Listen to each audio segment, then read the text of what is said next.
As noble citizens, we must bypass a life of dormancy and vice to pursue the generative endeavor of a hard day's work.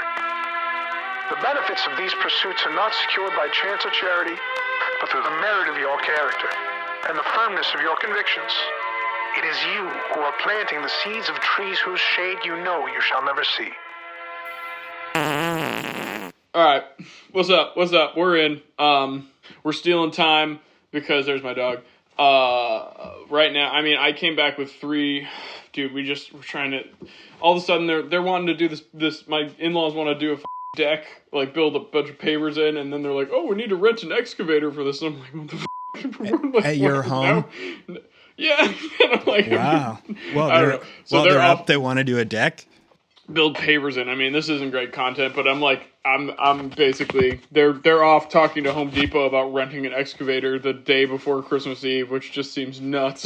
It's like, Wow, that's what they want to do, and we have. Is it a gift from them? We have so much to talk about. Yeah, that's kind of their thinking. Awesome. They just can't stop, won't stop. It's that good old proletarian work ethic that sometimes even can be too much. But can't stop, won't stop. Can't stop, won't stop. Yeah. Oh my God. Yeah, we got so much to talk about. We're probably not going to get through everything. Yeah, and you made a great outline, my friend. I did look at it too, and I think a good overall theme, no matter what we don't reach, is political violence, and and all of these opinions being had on it, and how ridiculous so many of them are. Because guess what? Violence is politics. Politics is violence. They're inseparable. It's true. I think one thing to think about is how elections are really like a form of soft reform, and so at the end of the day, it really is violent. And I think there's an element to that, especially with this new incoming administration, which I think is a major part of the news cycle right now, the incoming administration. And they're making no illusions about it. Like, when one new administration comes in, they have the right to do whatever they want and to kick out the other administration. And we, as Americans, tend to fantasize about our institutions in a way with checks and balances and things like that, as if there's a certain way that you're not supposed to do something. But I think that's really a denial at the heart of really what a state is, as we've talked about, that the purpose of a state is really, I say it all the time, and it might as well be a major theme of the episodes. The purpose of a state is to redirect resources wherever influence concentrates. Right, exactly. And I think another thing, though, too, that is sort of important to mention when you say something like soft reform, and it's a great segue to this, is that, like, any bureaucratic process, any democratic process, there is a real sense to which that is a sublimation of violence, too. And that's one of those things that I think, libertarians are generally sickos, but that's one point that they have and are generally correct on. And all of this is segueing to a bit I wanted to do that I thought you'd find funny, which is, we're both, I'd say principled Marxist-Leninist thinkers, at least in our most self-aggrandizing self-conceptions. But I do think all of us got to give it up a little bit to the whole anarchist idea of propaganda of the deed. Oh, absolutely. Dear God. Dear God. Like, this is... Man, this really is a big win for propaganda of the deed. It rocks that this is the most Italian-esque kid. It's like history just being hilarious and rhyming, but also it's true. It's a nice little Christmas present for socialism. It really is. I guess more for anarchism, in America. Right? Anarchists, and anarchists, absolutely, they're in on that too, because, like I said, propaganda of the deed, it's... Yeah, and a major element of this upcoming episode, I think, that we're going to bring up too, is the equating of violence on both sides, or, like Operation Gladio, as we're working on our own episode of Italian history at some point. Watch this space. Just the idea of... We're going to have to watch this space, of violence being blamed on left-wing extremism. And we're going to have to... Which Luigi Mangione was not. Yeah, absolutely not. Yeah. And none of the shooters have been. There's really been like zero, especially the ones who shot at Trump, like this most recent school shooter in Wisconsin. Like they're not left wingers. Yeah, it's fascinating. Neither of the Trump assassination attempts were left wing. Luigi Mangione is not really left wing, and yet we're still going to always see the attacks on left wing violence and the equating of both sides, especially as we are really reaching a new level of fascism, and that is really just part of the modus operandi of what fascism does. Is it's going to gaslight you and tell you that leftist violence is a serious problem, even though we can't really think of many stories of it. And Oh, what were you going to say? I was just going to say, I always think it's worth reflecting on the inherently paranoid nature of the fascist worldview. And like, there's good reason for that. And they always need to be, because their whole political project is inherently fragile and internally contradictory and unsustainable. But I also think one other theme I want to make sure to plug in there that's just the most simple one and quick is Bernie would won. Also, oh, like absolutely. That's going to be a major theme in the upcoming clips anymore from this episode. No question. So, there's a bunch of fascists who have admitted, and they're like basically spiking the ball in the end zone, saying, haha, you idiots fell for it. If you had Bernie, you would have won. Yeah. There's a video of Charlie Kirk. So let's rip through this outline you have here. Give me all the points. I think, honestly, I'm inclined to skip right to Trump's response to the Luigi Mangione thing, because I didn't know he'd even gotten that out yet. I think the very first one that I was planning to do was going to be the Seltzer lawsuit, which is meant to send a shockwave across the whole media landscape, and we're definitely seeing that it is. There's this lawsuit that Trump is using right now on one of the leading pollsters, the Seltzer polls, which you've probably heard of. And when did that break? This was December 21st. I've got a video here from MSNBC which neither of us are really a fan of that network, but oftentimes the only way that we're going to be able to show things is going to be through clips on legacy media. So this is from, I think, the Ari Melber show. I'll play this clip right now. And again, the purpose of this is fascism that we're seeing as the administration is coming in. And the purpose is to send a chilling effect. And they talk about how it's not just one lawsuit. It's many lawsuits that are upcoming, meant to send a chilling effect. And I think that the capitulation of even the so-called democratic media that we're seeing, and that we're going to have several clips to point out moving forward, these are all basically showcasing this general theme that the news is afraid of legal liability, which is the major reason why they're capitulating.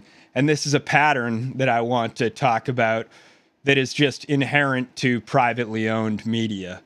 That if the ownership of the media is all private, then there is always going to be this inherent concern of lawsuits.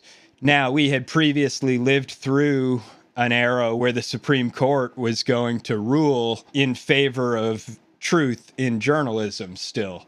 Now, we've had the decay of it through some major historic legal changes. The Republican Party's, project coming to fruition, more or less, incomplete. Yeah, their project coming to fruition, Reagan and the repeal of the Fairness Doctrine's a major one. Yeah. The nightmare scenario we were taught about as kids, truly, from the democratic worldview. Like, they've won. So we're here. Yeah. We're here. It's fully unraveled.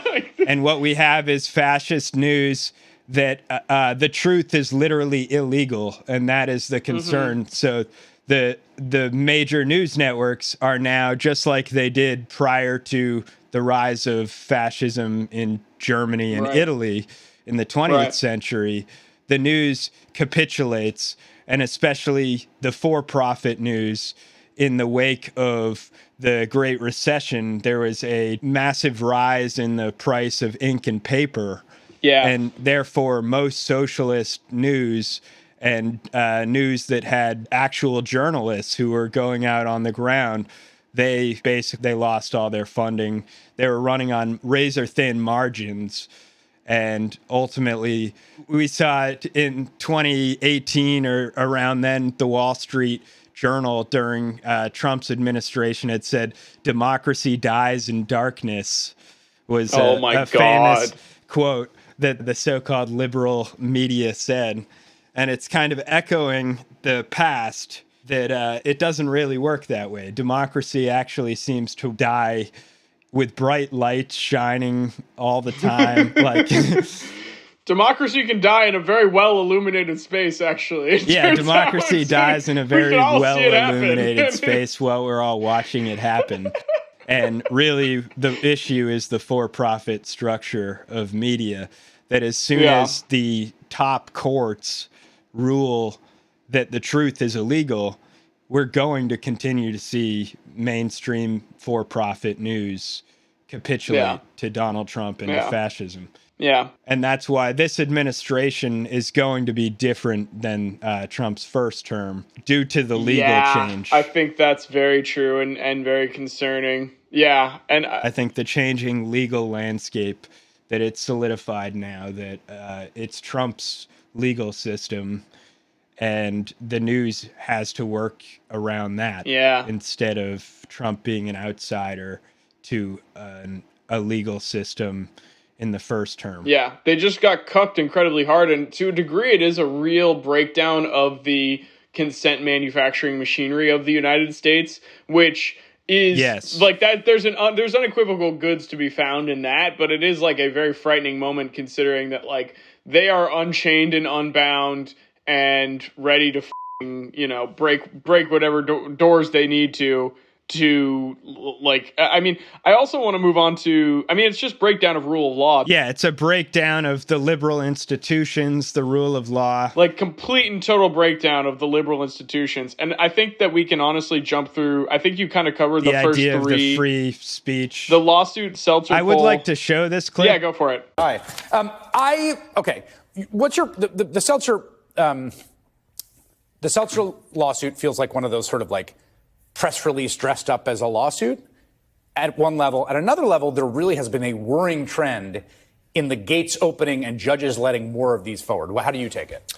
The suing of a pollster for a poll you didn't like in a field where polls, when done right, have a variation, is completely frivolous unless through discovery you find some new consumer fraud plot. Right. They have not yet shown that evidence.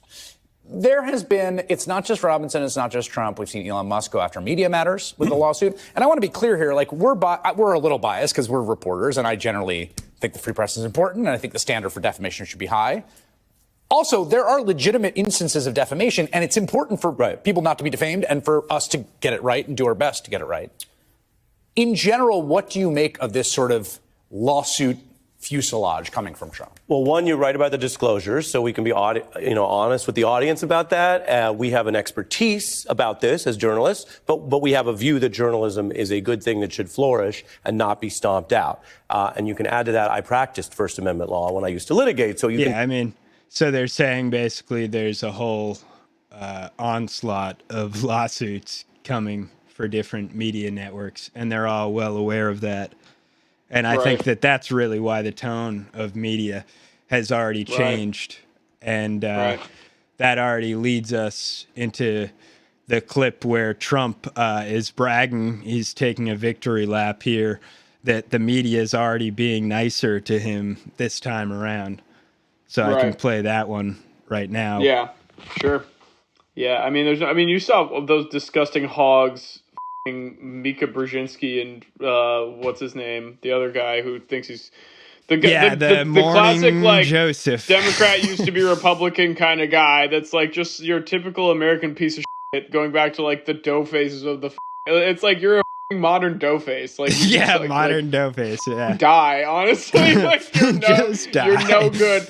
To keep you is no gain, to lose you is no loss. Like and they've lost a massive amount of their audience too. Whatever. I mean, it's amazing that they had an audience. You have to imagine what kind of audience Other than Joe Biden. I know Joe Biden watched them every morning, but who else was watching them every morning? Dude, it's like, I love I want to rock through to like so much of the fun stuff you outlined too, and like skip stuff, because it's like, there's so much to be said about like the kind of like ridiculous oligarchy we're seeing fall apart before us. Like that, like Mika Brzezinski we just mentioned is such a good example of this, being the daughter of Zbigniew Brzezinski, who is another world historic piece of shit and deceiver of the American populace. Up the there with Henry Kissinger. Hitler.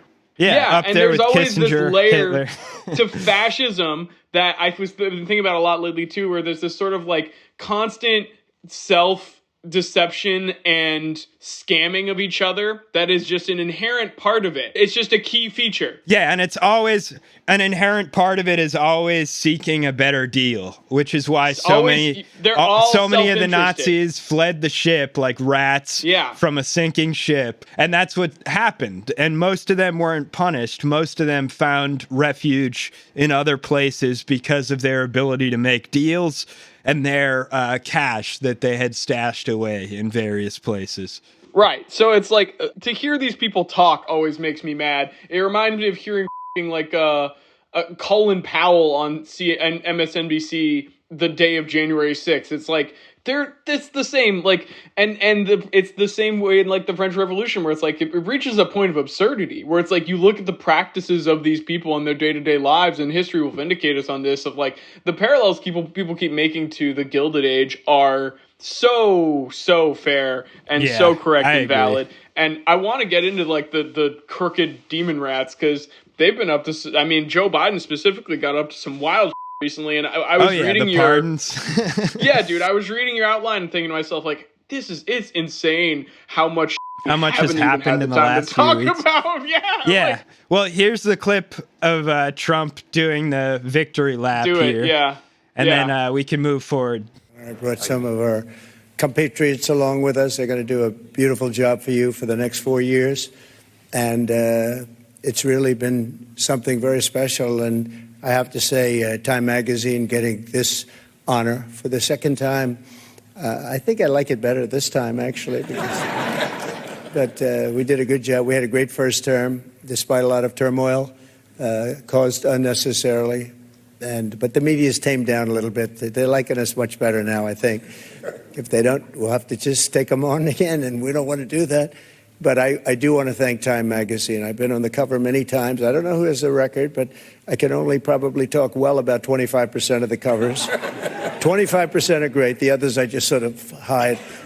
But it's been an honor, and every time it's an honor, I will tell you. And thank you very much for doing it. And thank the whole group at Time. Yeah, he's God, he really does know how to work a room still, and he's no question dumber, and that's not necessarily less dangerous than someone like Bernie Sanders to me. But I was listening to Bernie Sanders' video after all of this crazy negotiations we're going to talk about too, and just thinking about, like, it is incredible how sharp some of these old guys are compared to Joe Biden, who it isn't even on your outline. And not on my outline is the scandal of Biden. The most recent shit. Yeah, we don't even. Yeah, like I mean, we can talk about that real quick. I'd like to. Well, let's talk about history and the way that people like what's his name, Brzezinski, he used to be of the ilk who used to talk about the Soviet Union's gerontocracy, and it's just like, well, what have you wrought, you monsters? What have you wrought on the world, you pieces of shit?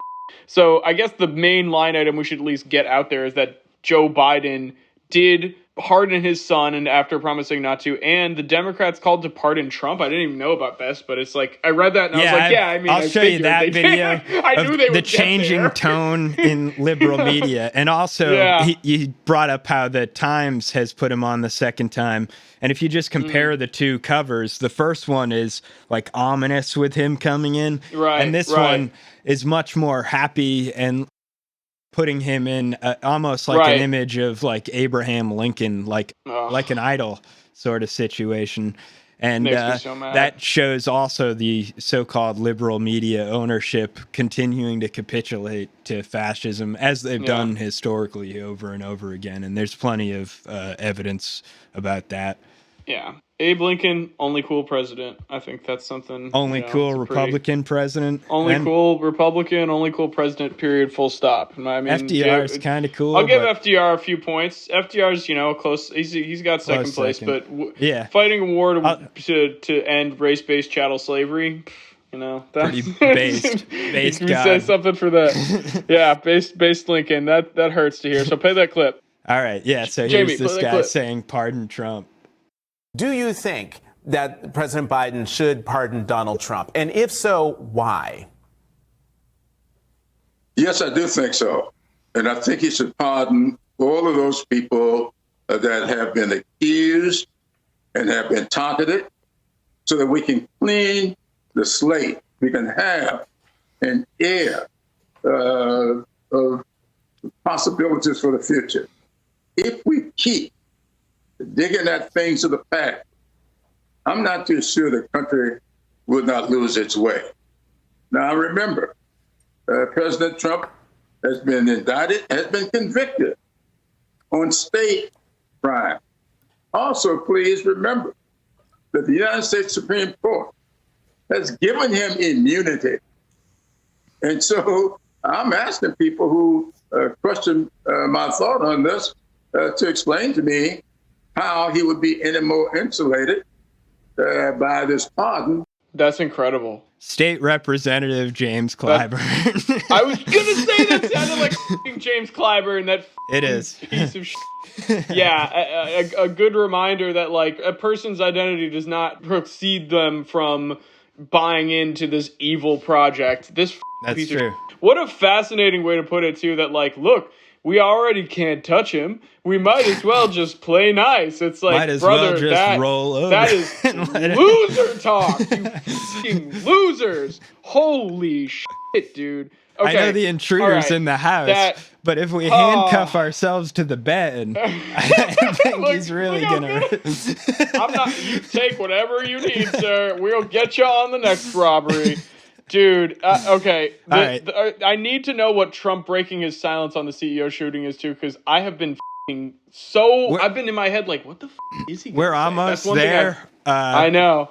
There's Van Jones too, also, which is a really similar tone. And then I don't have this clip, but also it's worth mentioning that Charles Barkley too also said a very similar thing to this, which is just that Democrats look stupid right now, and that's why we should bend over to Trump. Right. They do look dumb as shit, and it's an incredibly meek time for the Democratic Party, which absolutely. There's a level to which that's obviously vindicating, but also you ass. You really acted like you put everything into this. You wasted every possible resource you could. Anyway, play that clip. All right. Everybody keeps, the problem is you have a framework in your mind that how can Donald Trump? Guys, can we cut it out? Donald Trump is not an idiot. Donald Trump, let me just be very clear. Donald Trump is smarter than me, you, and all critics. You know why we know? Because he has the White House, the Senate, the House. Totally agree. Court, the popular vote. He has a massive media ecosystem bigger than the mainstream built around him and for him, and a religious fervor in a political movement around him. And his best buddy is the richest person in the history of the world, and the most relevant Kennedy is with him. This dude is a phenomenon. He is the most powerful human on earth and in our lifetime. And we're still saying, well, how is this guy? We look like idiots to ordinary. You're totally right. That's I definitely agree that Trump is smarter than a lot of these people, but he's look at this giant fascist machine, this giant fascist project that's been culminating. Can't beat him, join him. Let's just surrender. Right. Because the scary thing is too that a lot of that is just facts, and it is awful to hear it laid out like that. But he's right that, like we said, the same Republican Party that killed 1 million people in Iraq just to sort of keep the line going up. Yeah, that same Republican Party and worse in a lot of ways too. Those people are running the fucking tables right now, and it is something we saw happen in front of us. But my God, it's we've seen this coming for decades, and the Democrats have been there being like, "They were the only ones who could stop this." And turns out on every single layer, they were as wrong as they could possibly be. And now we're here with the tab. So yeah, and one thing really I awesome. absolutely hate is their new strategy of continuing to send text all year round. Apparently, they're just not going to stop sending texts after the election cycle is over this time. And it's some of the most pathetic stuff I've ever seen, like the Stop Kings Act and all sorts of these very desperate petition attempts. And it's like, right. You're coming at me with a petition right now. You lost the House. You lost the Senate. You lost the presidency, the popular People would vote. rather gamble that money on sports that you allowed that whole legal framework to come into existence too. Get the out of people's hair. Get out of people's hair. That's the best thing you could do right now. Right. And stop texting people. It's so worth remembering that Elon Musk is absolutely a product. Elon Musk's political existence did not start with the Republican Party at all. In fact, he was the visionary project of the Obama administration, and that's where Tesla got its footing Obama in the door. Yes, this was not an accident at all, and he's not coming out of nowhere. They built this whole thing too from the jump. Yep. And I mean, okay, so you got to tell me what the remember the whole why I left the left, all the memes he was sharing. Yeah. Probably a year or two ago in the Trump election, lead up to Trump election. Angrily pointed out to me recently that he's basically just a Dutchman, a colonial Dutchman guy reincarnate into our society, and that made me mad. Absolutely true. It's so true. He's so. When people talk about hating the Dutch, think of the Elon Musk, and that's exactly what they're talking about. Yeah, I mean, they did resurrect the slave trade in Europe, right, dude? And everything that's been going on in Indonesia and New Guinea, all that has to do with it, but. You gotta tell me what Trump's line has been on the CEO you've been shooting, waiting. because I'm so dying here we to know. go. Well, I think it's terrible. The suspected shooter. Does that tell you anything about how people I think it's a about terrible thing. I think it's really terrible that some people seem to admire him, like him. And I was happy to see that it wasn't specific to this gentleman that was killed. It's just an overall sickness as opposed to a specific sickness. An overall sickness. It sounds a lot like the Gilded Age, actually. Very, very much like the. It's so strange. The social sickness, essentially, that vexed America during the Gilded Age. And it was rife with these assassinations. And as you said before, that's really where the idea of the propaganda of the deed first emerged.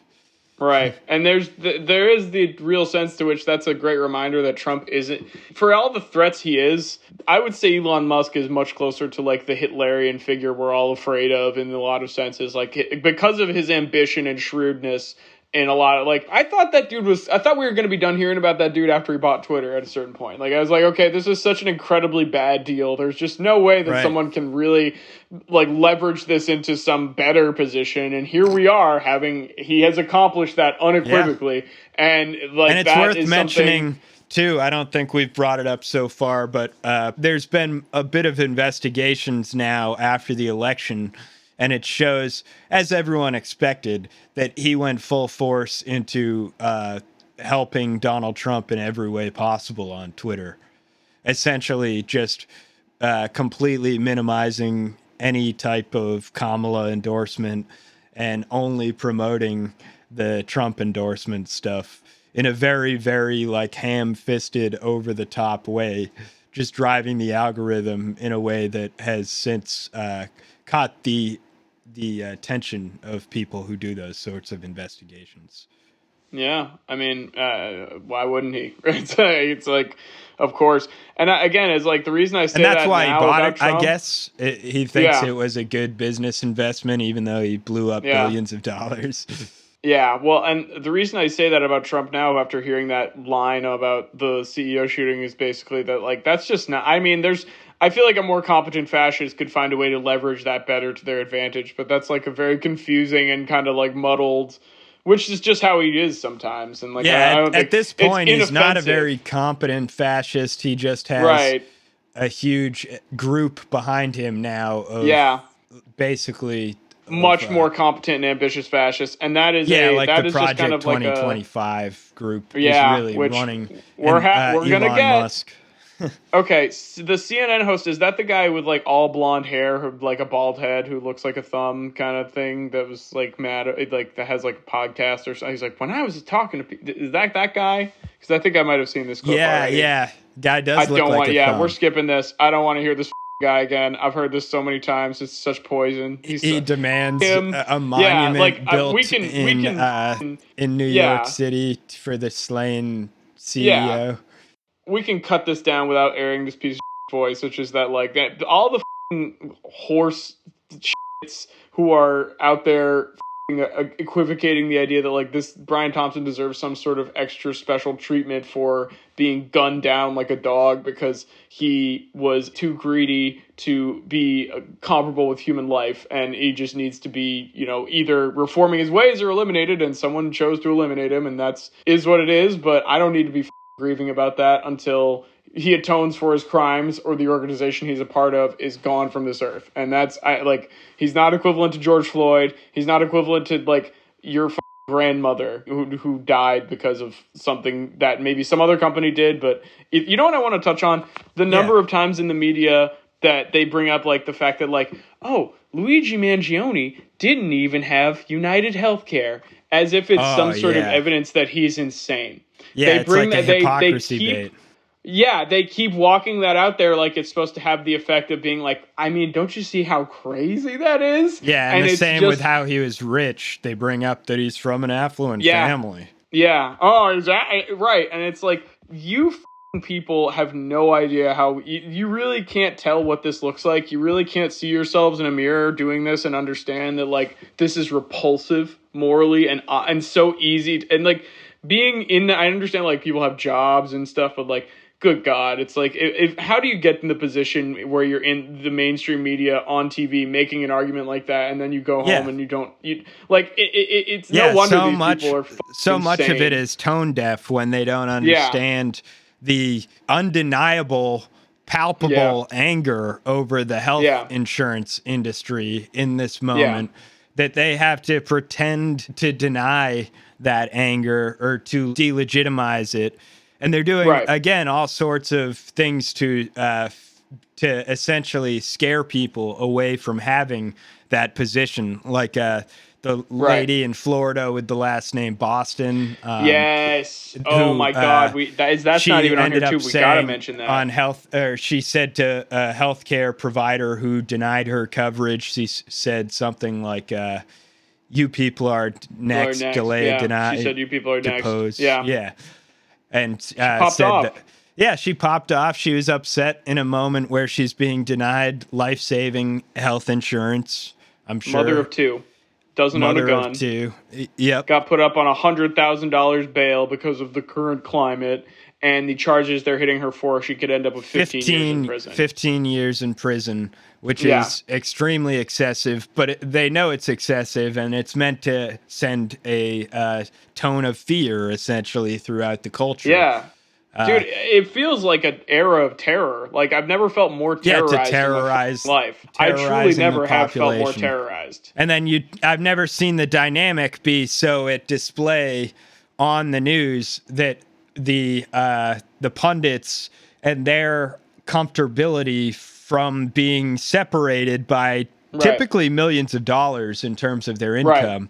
They're so shielded from life from the average person in this country that they have this tone-deaf response that really is extremely resembling of the Marie Antoinette will let them eat cake moment.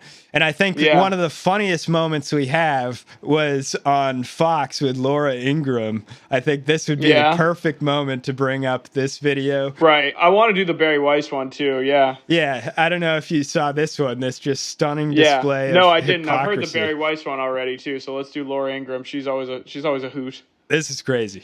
We'll dig into it later. The Instagram posts from nutbag people, which I was sent in the commercial break earlier, crazy. Like, he's cute, and people celebrating this. This is a sickness. Honestly, it's so disappointing, but I guess we shouldn't be surprised. Gentlemen, thank you so much.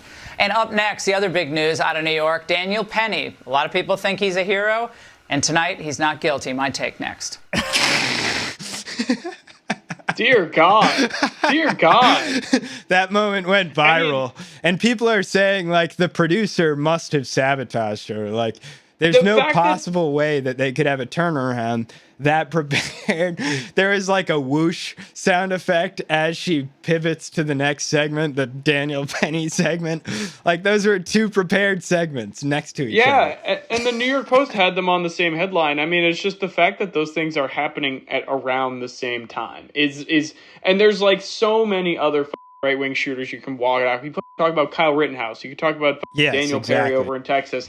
There's no shortage of these creeps that all of these assholes have been so comfortable sitting up there and equivocating about. Also equivocating about the lives of a million Iraqi people, and then also equivocating about the lives of people in Palestine and the 500,000 or so odd people that have probably been murdered in the past year or so. So that is some shit. It's like all of a sudden now this is the political violence. This is the violence that is political, and it's not okay. And I want to segue that into Barry Weiss, because Barry Weiss, I mean, her whole the thing that you got to remember when you listen to this person is her whole career started with silencing other students on campus because they were pro-Palestine, and then being like that being a threat to her safety on campus, and basically like all these like she's one of these freaks crowing about like, you know, identity politics and DEI now, but that is how her career started, was silencing other people, using her identity as a cudgel to be on the wrong side of an issue that there is an unequivocal moral right side. So let's hear what she has to say silencing now about protesters. Silencing protesters about and calling them Hamas supporters. Yeah, and after things like a year of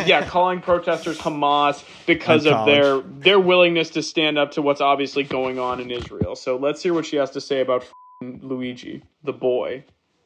Well, I think one thing that's important to keep in mind, and that Charles Lehman writes about in that piece that you just cited, is to kind of remind people that this killing of Brian Thompson is part of a pattern of normalized political violence over the past decade or so. You have Steve Scalise, the attempted assassination. You have Gabby Giffords. You have the violent rioting of the BLM summer that was normalized as fiery but mostly peaceful, unforgettably, by CNN. You have, of course, January 6th. You have the pro-Hamas riots. The pro-Hamas riots.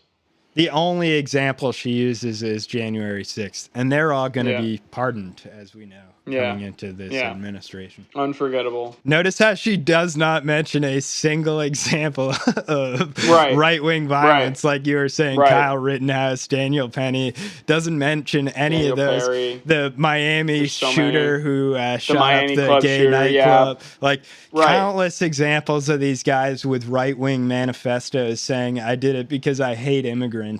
She doesn't bring that up. It's only the left-wing violence that's unacceptable. And it's because fascism cannot accept the truth of social violence, and that's just the reality of they cannot accept the idea that that evicting someone and that causing them to be homeless can be a form of violence. They can't accept the fact that letting people go hungry and throwing food in the dumpster because it would lower the price and then arming the dumpsters so that people can't get the food from the dumpsters. They can't accept that's not violence. That's violence. Yeah, like that is violence, unfortunately. Violence is a very complicated thing. It's not just when someone guns down some piece of shit. That actually can be a good thing in the grand scheme. It can be a response to systemic violence or social violence, like you're saying. And I wanted to drop that point as a segue into the next point about fascism's history of equating both sides or just endorsing fascist violence. So it's like that both sidesing thing is just such a consistent historic theme, and it goes like so into the anti-Semitism and grievance that they still feel in Germany now too, with this just happened with the AfD and all. It's a little too complex to get into, but like the situation devolving in Europe right now too is terrifying as well, because between the Syria conflict and this attack that just happened very recently in Germany, they're like the AfD is surging, and Elon Musk endorsed them too. So it's like it's all one team. It's all one team ultimately. They have even if they have their internal conflicts. So I don't know if you got another clip loomed up before we guys really dig into Elon Musk, because he's mostly what we have to deal with now. No, unless we want to talk about Bernie, or I think there is a little bit left on this Barry Weiss clip that we can keep please, rolling, actually. please. Put that in my veins. You have protests regularly now at the homes of Supreme Court justices. You have even people like a liberal museum curator in Brooklyn whose apartment building was targeted and attacked. Why? Because she's Jewish and therefore a Zionist and therefore unacceptable. My point is that we have normalized an ideology that suggests that certain people, because of their identity, because of their jobs, or because of their political outlook, are somehow ripe and, in fact, justifiable targets for violence. The very same group of people, Bill and Dana, who like to tell us that silence is violence, are going out and justifying the cold-blooded murder of a father of two. Mm-hmm. How is that? How do you comport? How does that comport? How do you make sense of that? No mention also of Paul Pelosi's being attacked by a crazy right-winger also. Yeah. Yeah, and I was just going to say, like, the way that these people turn anti-Semitism into this absolutely meaningless term makes me sick, because so many of the real violence we're talking about from these right-wing shooters, like, it comes from a very anti-Semitic place. There are very real, like, anti-Semitic strains throughout American Christianity that are not a joke and are a big part of why they're okay with supporting Israel as a genocidal project. And it's something that I think can be resolved and recuperated in a one-state solution, but that's going to be something that requires I don't know, people like this to shut the up and learn to be censored, to be literally censored, like literally, so like you can't be this. You can't call people calling to end a genocide rioters because what's disturbing is she's speaking of like a reverse world, essentially. Yeah. Like she's literally saying like, oh, the people showing up at college campuses hurting other people's feelings. That's equivalent to the side that's bombing children and blowing up hospitals intentionally and countless other war crimes and being indicted for war crimes. Yeah.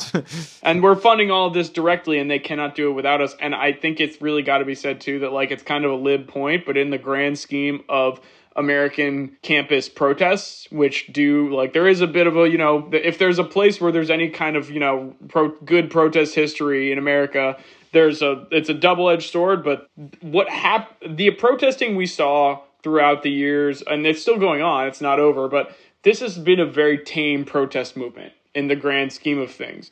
And part of that just comes from the understanding in the Palestinian community that they're going to be first on the list for suppression, and they have to have really good messaging discipline overall, or else there is going to be backlash just like this. They're going to be turned into a sort of both sides sort of thing. So another major legal development as we talk about the media being threatened of being sued is that anyone involved in a protest seen as an organizer, the Supreme Court has ruled recently, I believe, or at least high courts. I'm not entirely sure if it's the Supreme Court, but basically the changing dynamic in the court is that they're going to start holding protesters accountable for legal liabilities during protests.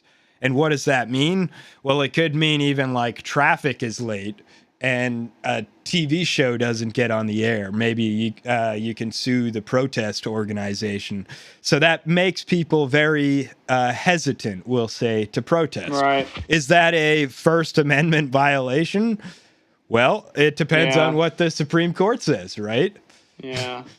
I mean, it has been a complete, you know, like devastating blow to organized crime in America in some senses of the word, even though it's like, look, I get constant sportsbook ads on my phone now too. So it's like, is the mafia really gone? But like legalized RICO, sports betting is just like out of control now. Right. And the point I'm trying to make is that like RICO law and the ability of the legal mandate of the state to be able to dismantle organizations off of like very tenuous associations and basically the ability of the state to persecute members of organizations off of relatively tenuous connectivity is a really powerful. It's a power of state persecution that exists and has existed, and I think it just hasn't been as muscular in the United States for a very long time, and now it's pretty powerful, even if it's still very disparate. For the reason of that it's that central denial at the heart of the American project of denying what the purpose of a state is, like we talked about at the beginning of the show. Right.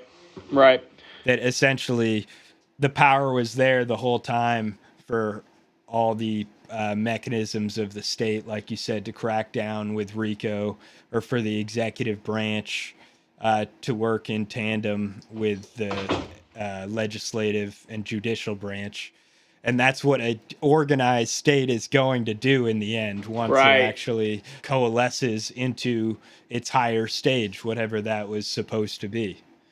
Right. And that really was the political battle going on underneath the soft political battle that we talked about at the ballot.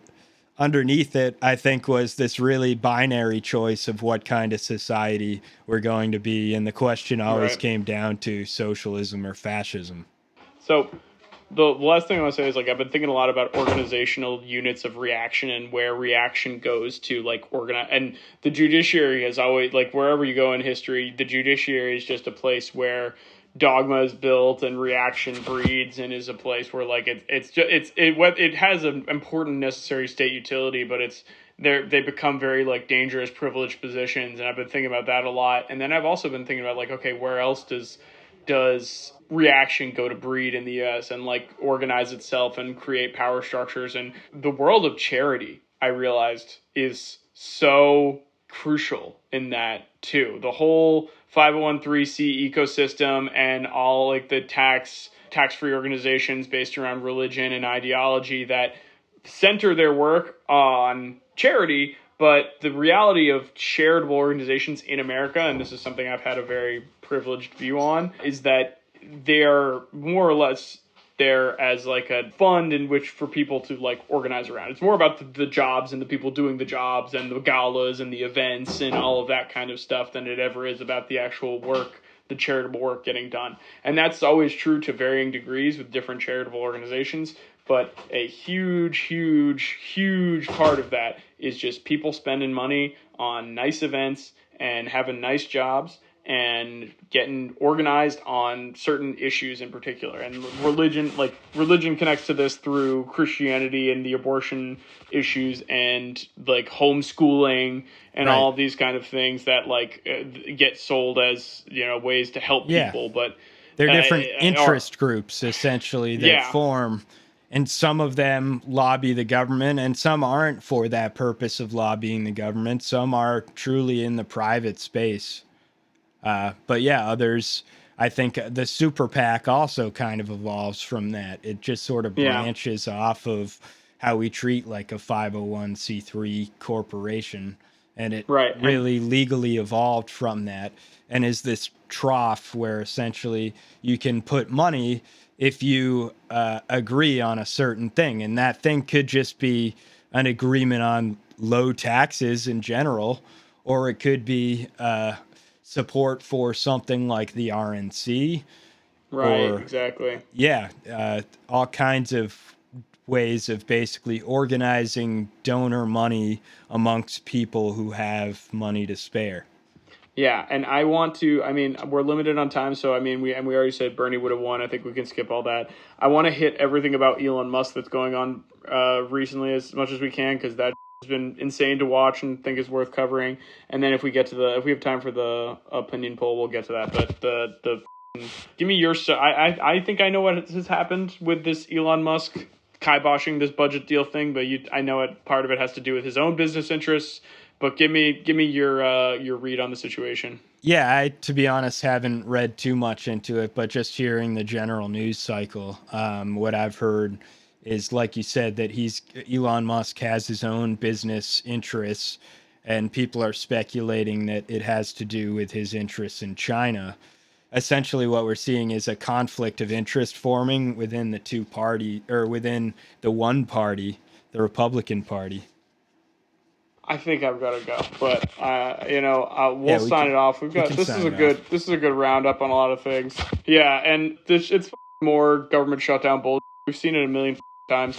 The only interesting part to me is that it has Musk has big dicked Trump like day one, and Absolutely, it's going to be right. And we all it's know like that, a conflict of interest between Musk and Trump that's forming within their incoming administration. And what destroys the fascists is that they're all a bunch of individual, self-interested individuals, and their interests conflict at some point, and they have no way to account for that. So exactly, it's happening very quickly. We'll see how that rolls out, but yeah, I mean, we had to do a little roundup because there was so much there's still so much more. Update. We barely talked Luigi, but I mean, there's definitely more to be said on the whole Luigi case too as it develops. But yeah, free him. He didn't do it, and I guess that's it was a patsy, you know. So all right, signing off.